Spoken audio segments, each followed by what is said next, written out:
ও আলোর পথযাত্রী, এ যে রাত্রি, এখানে থেমো না। এ বালুর চরে আশার তরণী তোমার যেন বেদনা। আমি শ্রান্ত যে তবু হাল ধরো, আমি রিক্ত যে সেই সান্ত্বনা। তব ছিন্ন পালে জয় পতাকা তুলে সূর্য তোরণ দাও হানা। আলোর পথযাত্রী, এ যে রাত্রি, এখানে থেমো না।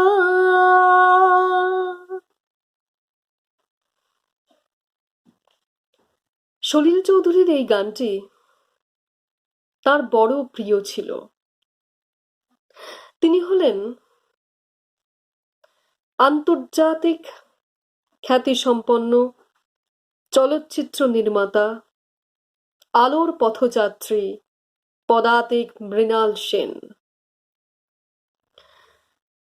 সারাটা জীবন সাধারণ মানুষের সুখ দুঃখ, লাঞ্ছনা বঞ্চনা, নিপীড়ন এবং নৈতিক টানাপোড়েনের ধূসর জগৎকে তিনি আলোকিত করতে চেয়েছেন তার চলচ্চিত্রের মাধ্যমে।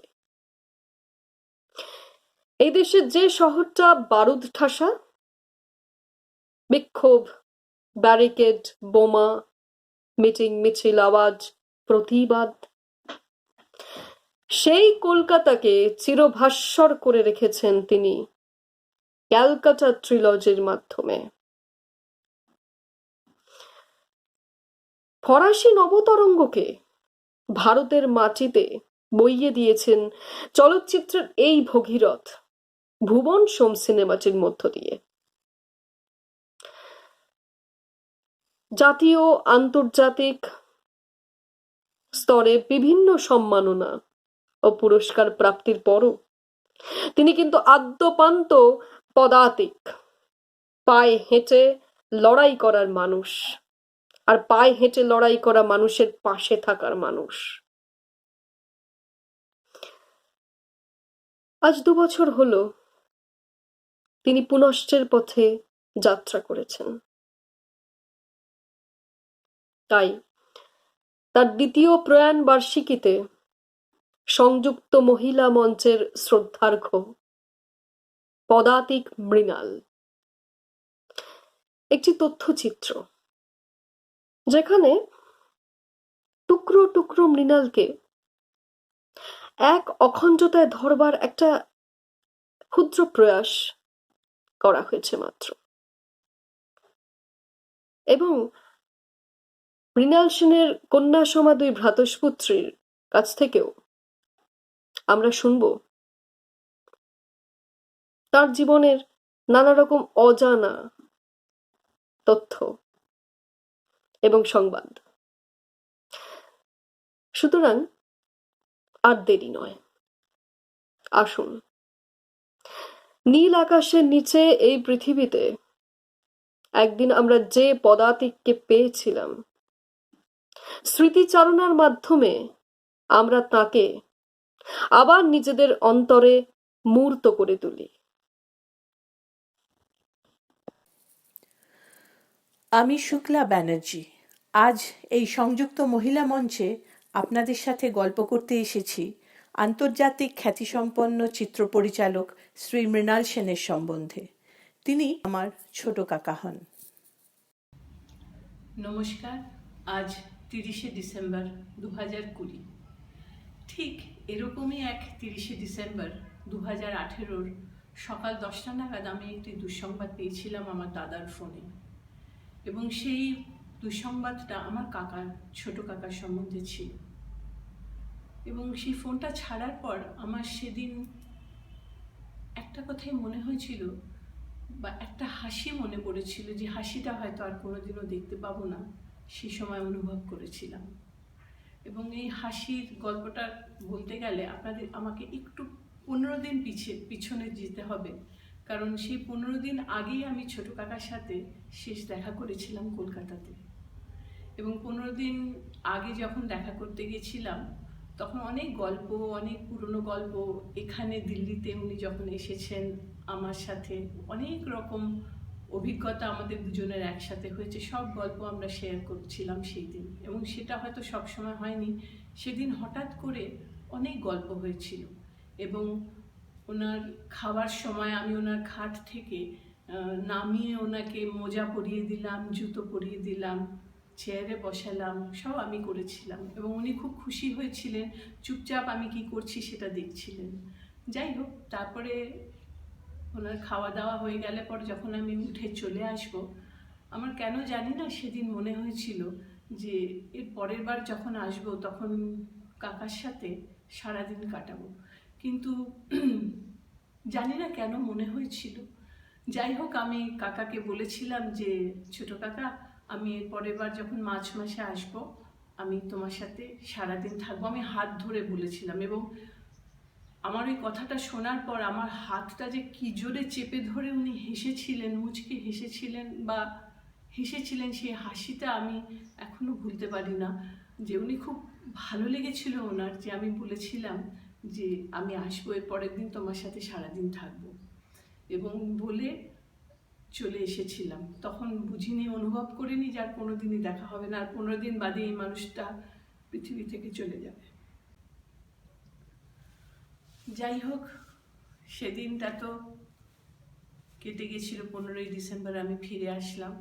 তারপরে আমি একটু সিনেমার ভাষায় বলি, পরের শট হচ্ছে আমি 30শে ডিসেম্বর 2018 সন্ধেবেলায় দিল্লি থেকে কলকাতা যখন পৌঁছেছিলাম খবরটা পাওয়ার পরে, সেদিন কেন জানি না মনে হয়েছিল ওই হাসিটা বোধহয় আবার দেখতে পাবো। সেই জন্য আমি খুব উতলা হয়েছিলাম কাকাকে দেখার জন্য। আমার দাদাকে বলেছিলাম যে আমি এয়ারপোর্ট থেকে সোজা ছোট কাকা, যেখানে ছোট কাকাকে রাখা হয়েছিল, কারণ আমার দাদা মানে ছোট কাকার ছেলে বাপিদা, ও শিকাগোতে থাকে, ওর আসতে সময় লেগেছিল, সেই জন্য ওনাকে P7 বলে একটি জায়গায় পাঁচশার কাছে কলকাতাতে রাখা হয়েছিল। এবং সেখানে আমি এয়ারপোর্ট থেকে সোজা গেছিলাম ওনাকে দেখতে।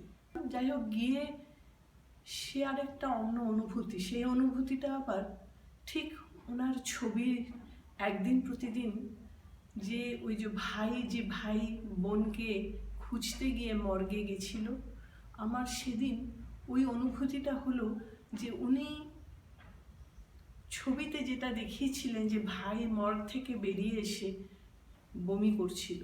এবং আমি সেদিন হঠাৎ করে ছবিটা আমার ওই ছোট কাকাকে ওইখানে দেখার পর আমার ঠিক ওই সিনেমা সিনটা মনে পড়েছিল, যে ভাই বাইরে বেরিয়ে এসে বমি করছিল। যে আয়রনি হচ্ছে, সেই মানুষটাকে সেই মর্গেই যেতে হয়েছে এবং থাকতে হয়েছে কয়েকদিন, 2-3 দিন। যাই হোক, এটা আমার পুরোপুরি নিজস্ব অনুভূতি, সেটা আমি আপনাদের সাথে শেয়ার করলাম, যে ওইটা দেখতেও একটা অন্য অনুভূতি আমার মনে হয়েছিল। যাই হোক, এবার চলে যাই একটি পুরনো গল্পে, একটা ছোট গল্পে। মৃণাল সেন মানুষটা কেমন, আজ আমরা সেটাই আলোচনা করব। মানুষ হিসেবে উনি কেমন ছিলেন। একটা ছোট গল্প করি। উনি যখন রাজ্যসভায় এমপি ছিলেন, প্রায়শই দিল্লিতে আসতেন, আমার বাড়িতেও আসতেন, আমরা একসাথে দুপুরবেলা খেতাম। খেয়ে আবার আমি বিকেলবেলা ওনার যে এমপি ফ্ল্যাট ছিল বিশ্বম্ভর দাস মার্গে, ওখানে আমি পৌঁছে দিয়ে আসতাম। তো সেই দিনটার কথা বলছি, যেদিন আমি ওনাকে নিজে গাড়ি চালিয়ে পৌঁছে দিয়ে আসছিলাম। কিন্তু হঠাৎ রাস্তাতে গাড়ি টায়ার পাংচার হয়ে যায়।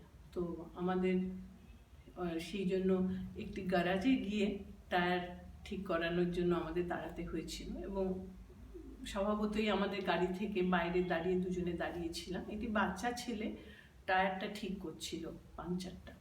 তো একটু সময় নিচ্ছিল, আমরাও একটুখানি অস্থির হয়ে পড়েছিলাম, দেরি হচ্ছে বলে দুজনেই, আমি আর কাকা। তো যাই হোক, ও ছেলেটা করছে, তখন আমার মুখ থেকে বেরিয়ে গেছে কাকাকে যে দেখো শুধু শুধু দেরি করছে, এরা বড় দেরি করে। ওই দিক থেকে যে বাচ্চাটা ঠিক করছিল হঠাৎ করে উত্তর দিল বাংলায়, না না আমি ইচ্ছে করে দেরি করছি না, সময় লাগছে করতে। এবং আমি এবং কাকা দুজনেই দুজনের দিকে তাকালাম এবং একদম চুপ, আর কোনো কথা, মানে এত অপ্রস্তুতে পড়ে গেছিলাম আমরা দুজনেই যে কিছু বলার ছিল না আমাদের। তো আমরা অপেক্ষা করলাম, ও যখন উঠে দাঁড়ালো, আমি ভাবতে পারিনি ওরকম একজন মানুষ ওর ঘাড়ে হাত দিয়ে, ওই ছোট বাচ্চার ঘাড়ে হাত দিয়ে তার ইতিহাস জেনে নিল, সে কোথা থেকে এসছে, বাংলা ওয়েস্ট বেঙ্গলের কোথা থেকে এসেছে, কেন এসেছে, তার বাড়িতে কে কে আছে, সব দুনিয়ার খবর উনি নিয়ে নিলেন।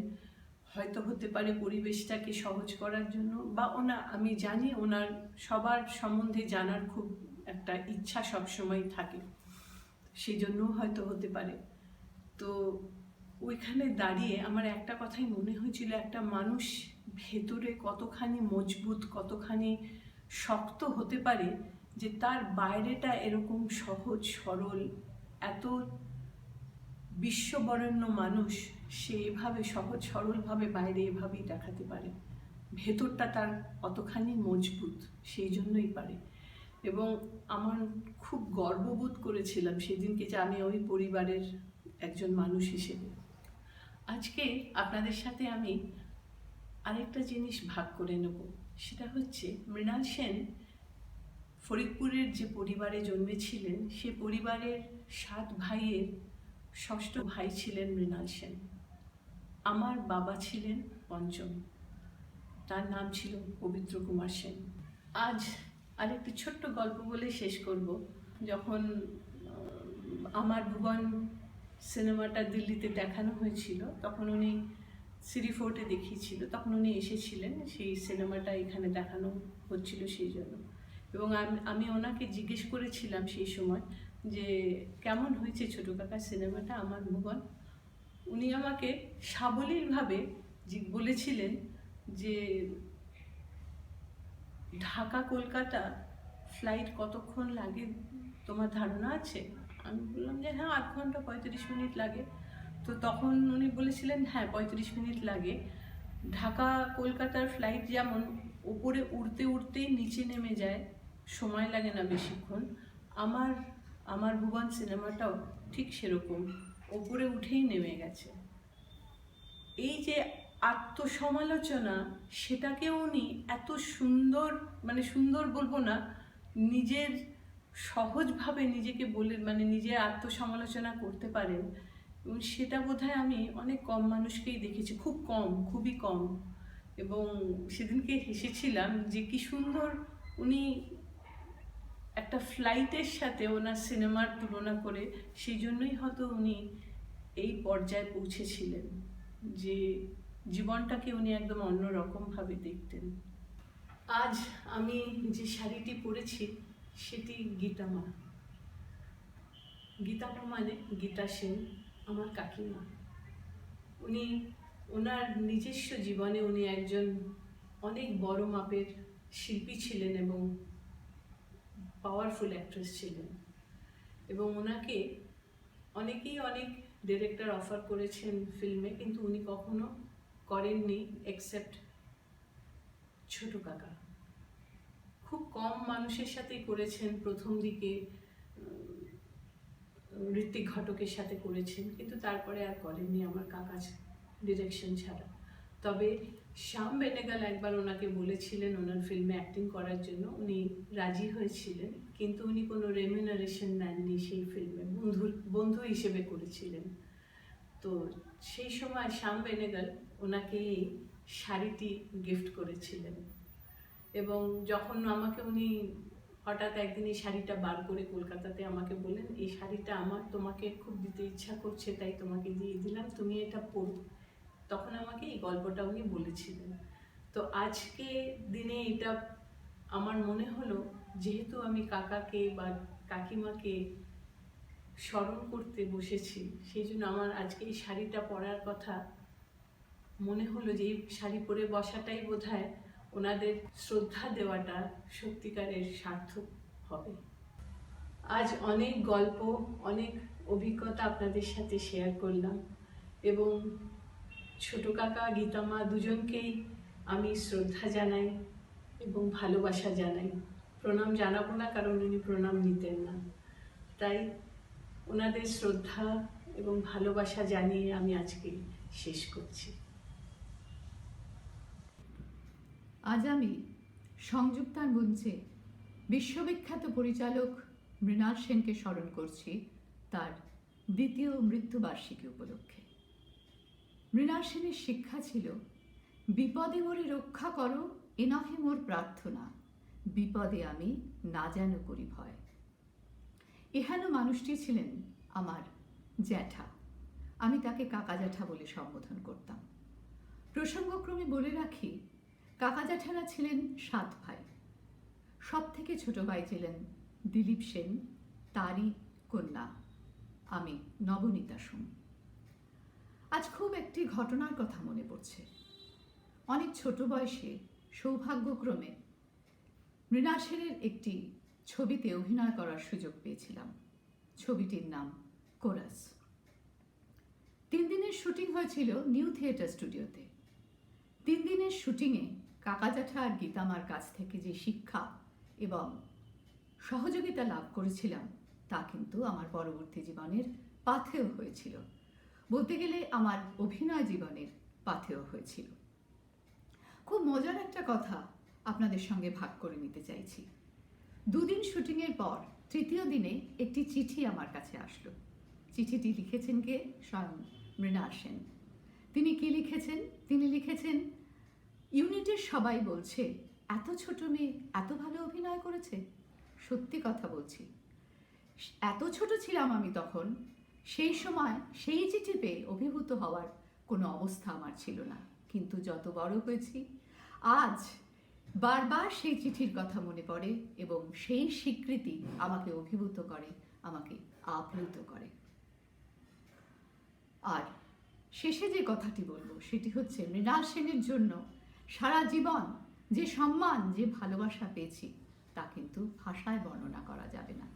আজ তার দ্বিতীয় মৃত্যুবার্ষিকীতে তাকে জানাই শ্রদ্ধা, ভালোবাসা, প্রণাম। আশা করব তিনি আমাদের সকলের মনে চিরদিন মনের মণিকোঠায় বিরাজ করবেন। নমস্কার।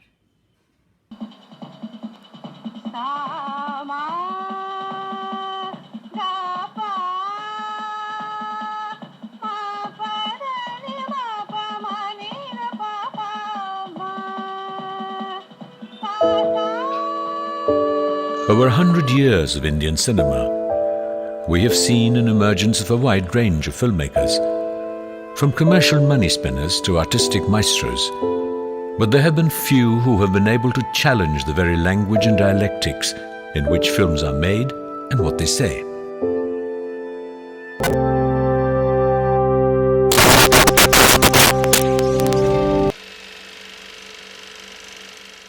হ্যাঁ, আমার কথাই আমি বলতে চাইছি এবং নিশ্চয়ই আপনাদেরও কথা। পেরেছি কি? হয়তো না, হয়তো নিশ্চয়ই। তবু বলি, জীবনটাকে বড় ভালোবাসি।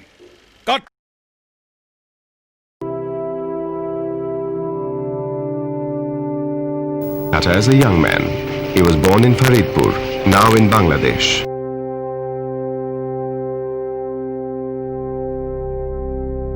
I was born in East Bengal. I was partly educated in East Bengal, then came to Calcutta. And since then I have become a Calcuttan. I don't miss my native place. This is a part of my whole existence. Bengal. সোনার বাঙ্গাল, মহান বাঙ্গাল, विचित्र Bengal.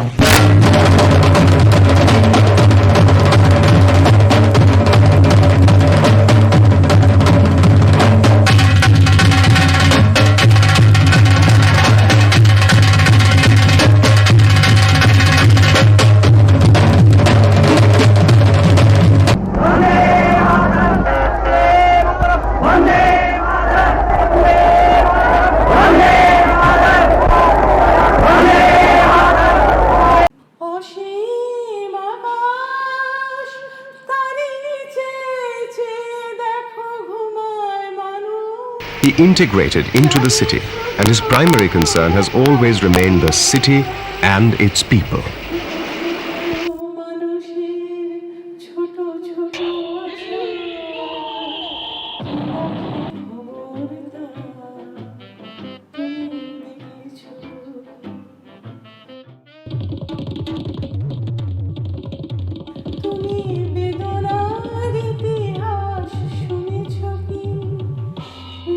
Yet the trauma of Bengal's partition never became an obsession with him. He integrated into the city, and his primary concern has always remained the city and its people. Mrinal Sen arrived in Calcutta during the early 1940s to study physics at Scottish Church College. A keen observer of politics, it did not take long for Sen to get inspired by the ideals of the Communist Party. It was at this time that he first came in contact with the IPTA and was amazed by their theatre productions.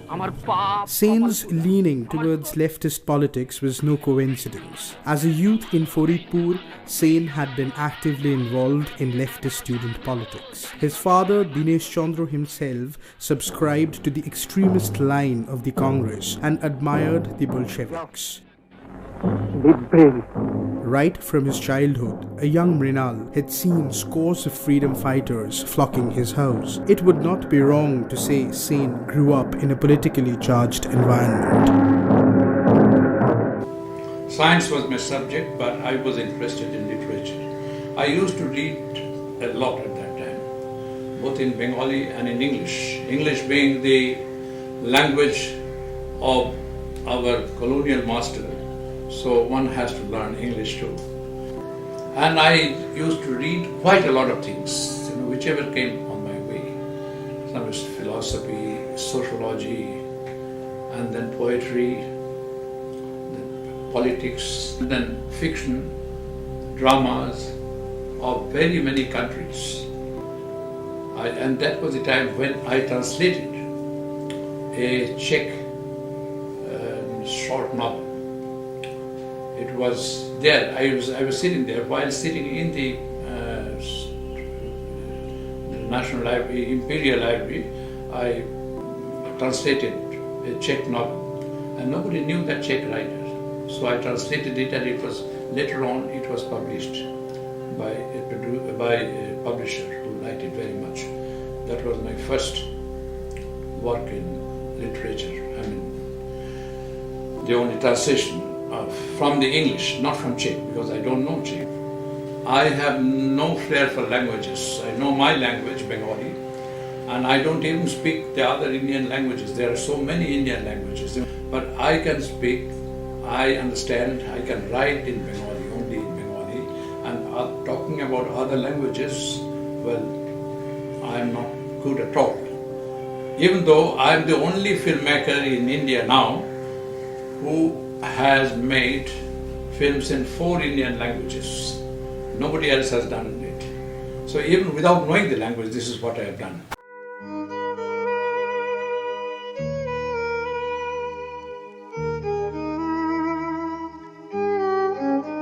I had no interest in cinema as such, and I was not even a habitual film goer.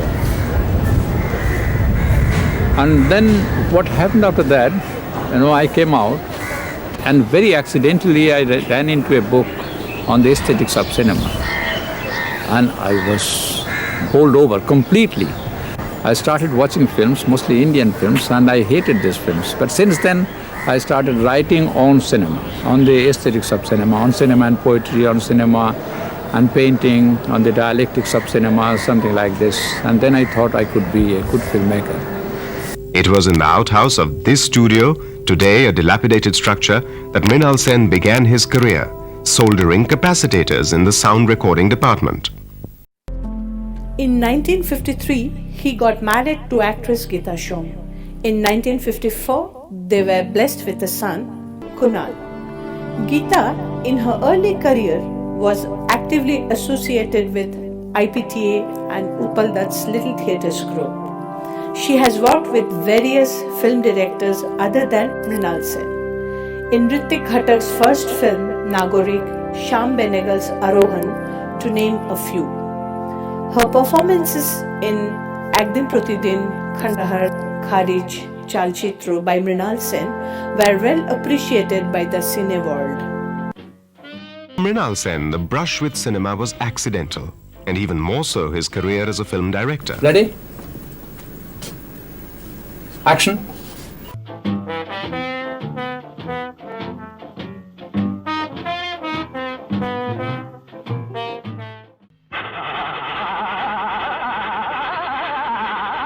Mrinal Sen's next film, Bhuvan Shom, released in 1969. Bhuvan Shom opened up a new horizon for Indian cinema.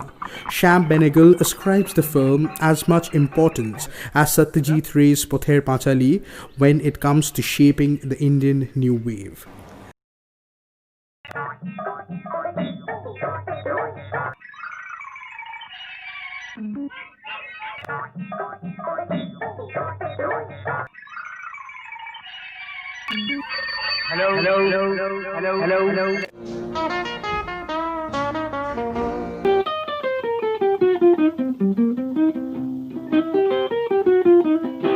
Imagine there's no heaven. The decade of the 70s marked widespread political unrest through Bengal. The city witnessed in excruciating agony the killings of hundreds of innocent youth.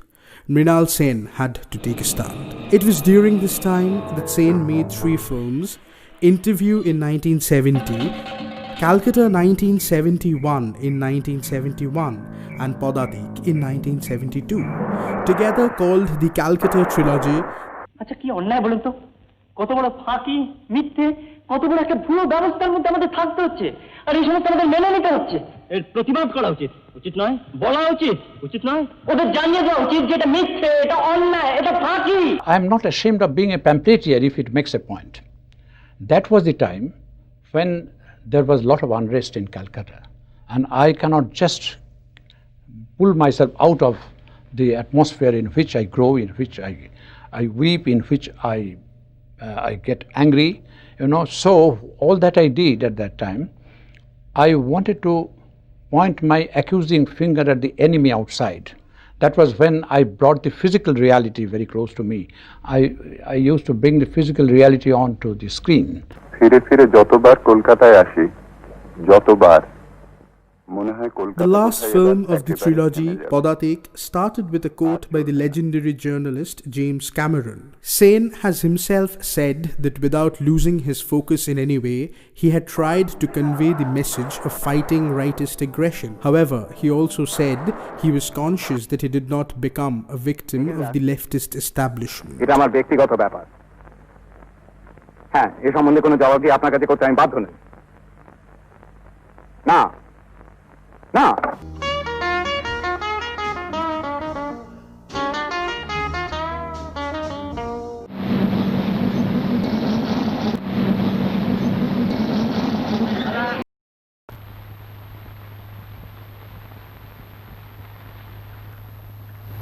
কি হয়েছে?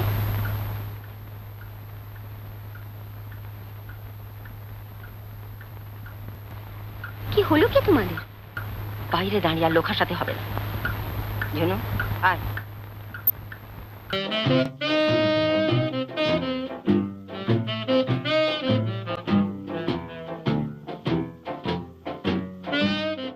From 1991 to 2002, Mrinal Sen made 3 films. During this phase, Sen worked to the philosophy that the less the incidents, the deeper the emotion. Finally, Sen's last film, Amar Bhuban, was based on a short story by Afsar Ahmed. আর দেবো না।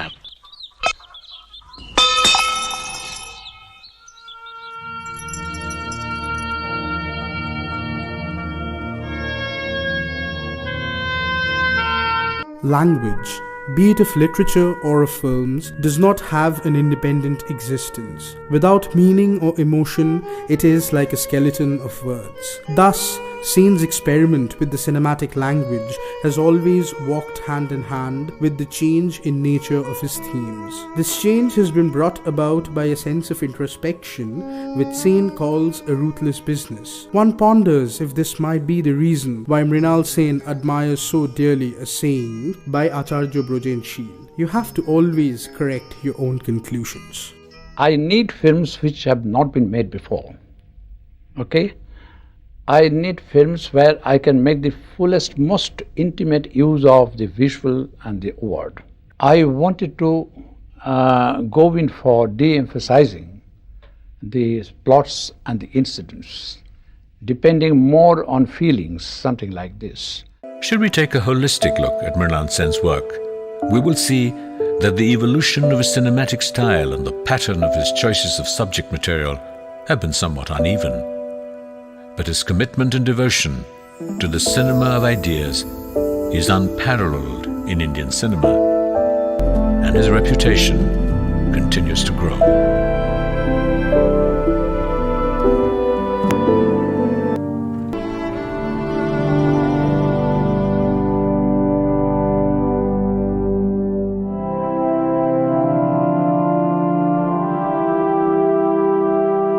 During his career, Mrinal Sen's films have received awards from almost all major film festivals, including Cannes, Berlin, Venice, Moscow, Karlovy Vary, Montreal, Chicago and Cairo. Retrospectives of his films have shown in almost all major cities in the world.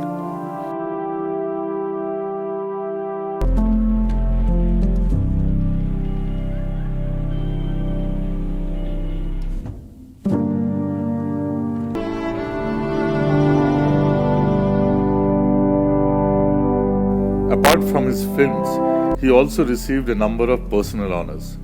He received the Padma Bhushan, and in 2005, he was awarded the Dadasaheb Phalke Award, the highest honor given to an Indian filmmaker by the Government of India.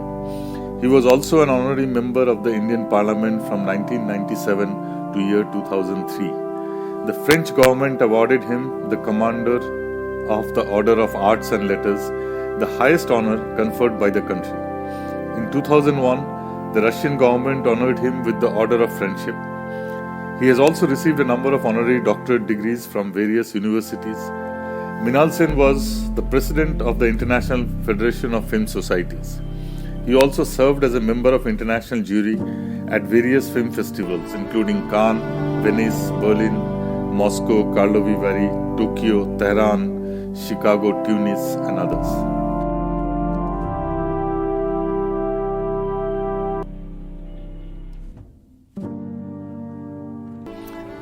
In 2004, Mrinal Sen completed his autobiographical book, Always Being Born. In 2008, Mrinal Sen was awarded Lifetime Achievement Award by the Ocean Cinefan Festival and by the International Film Festival of India.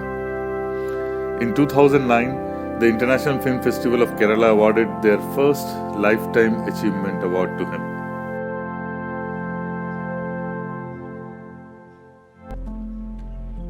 In 2018, he was honored Lifetime Achievement Award by Filmfare, and probably the last award he has received in his lifetime.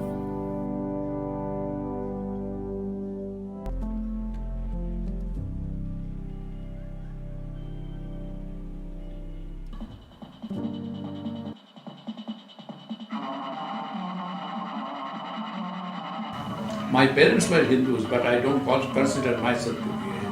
Neither a Hindu, nor a Muslim, nor a Christian, nor a Buddhist. So I was like myself.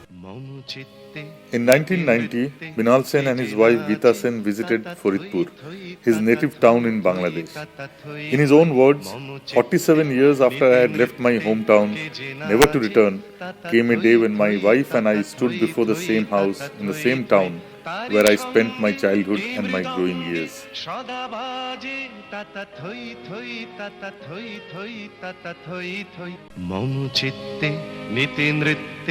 के जे नाचे ताता थोई थोई ताता थोई थोई ताता थोई थोई मम चित्ते नीति नृत्ते के जे नाचे ताता थोई थोई ताता थोई थोई ताता थोई थोई तारी संगे কি মৃদঙ্গে সদা বাজে তাতা থই থই তাতা থই থই তাতা থই থই। Suddenly, all over in a flash, appeared before my eyes the picture of a long lost son in his mother's embrace. নাচে জন্ম নাচে মৃত্যু পাছে পাছে তাতা থই থই তাতা। মম চিত্তে নিতে নৃত্যে কে যে নাচে তাতা থই থই তাতা থই থই তাতা থই থই। মম চিত্তে নিতে নৃত্যে কে যে নাচে তাতা থই থই তাতা থই থই তাতা থই থই। তারি সঙ্গে কি মৃদঙ্গে সদা বাজে তাতা থই থই তাতা থই থই তাতা থই থই। হাসি কান্না হীরা পান্না দোলে ভালে কাঁপে ছন্দে ভালো মন্দ তালে তালে। নাচে জন্ম নাচে মৃত্যু পাছে পাছে তাতা থই থই তাতা থই থই তাতা থই।